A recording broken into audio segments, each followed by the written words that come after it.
बरेच मित्र कंपनी आपल्या अशा प्रश्नाला खूप घाबरते, पण एकदम चिल्लर आहे. काय करायचं बघा आता, असा जर प्रश्न आला ना, सिंपल आहे. याला फक्त काय करायचं मित्रांनो, हा जो मध्ये ब्रॅकेट दिसते ना, हे एवढं तुम्हाला सॉल्व्ह करायचंय आणि ते फक्त 3.5 मधून वजा करायचे. मग सुरुवात इथून करायची ब्रॅकेट मधून. ओके, मग मला सांगा ब्रॅकेट मधून तर सुरुवात करायची, परंतु आता याच्यामध्ये नेमकं सॉल्व्ह करायचं. याच्यामध्ये ना खालून वर जायचं आपल्याला. पहिल्यांदा फक्त हे जे तुम्हाला दिसते ना 2 + 1/2 एवढंच करायचं तुम्हाला. मग काय होणार आहे, बेदोनी 4, 4 आणि 1 5, 5/2. आता मला सांगा या सगळ्यांचं आन्सर आले 5/2. मी इथं बाजूला लिहितो 5/2.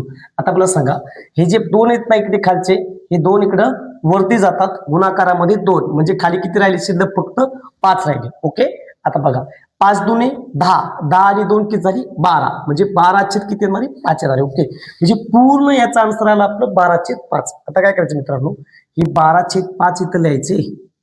ओके, हे मायनस आणि हे 3.5. आता या बघा आता काय करायचं मित्रांनो, आता इथं काही क्षणाकरता पॉईंट नाही आहे. समजा 35 5 किती झाले असं नाही येत ना, मग 30 5 150, 5 5 25 म्हणजे 175. मग इथं लिहायचे 175.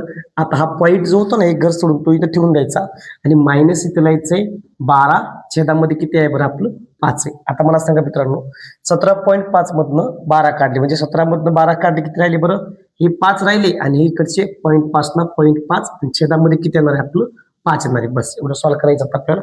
5 1 5, 5 1 5, 5 1 5 म्हणजे पॉईंटला पॉईंट म्हणजे किती रे 1.1 मित्रांनो आपलं उत्तर असणार आहे, जे की पर्याय क्रमांक किती आहे 1 आहे.